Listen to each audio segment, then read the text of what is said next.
What's the meaning of black box?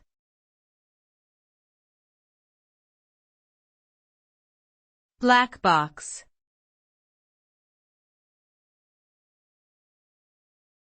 Black box.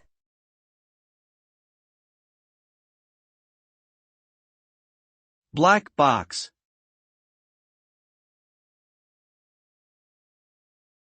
Black box.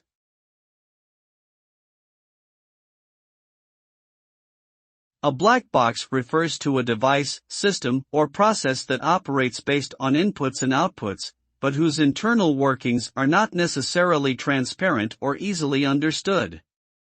The term black box is often used in the context of technology and can refer to anything from a computer program to a complex machine. The user of the black box is often only concerned with the input and output, without knowledge of the internal workings. While black boxes can be useful for simplifying systems, they can also lead to questions of accountability and understanding.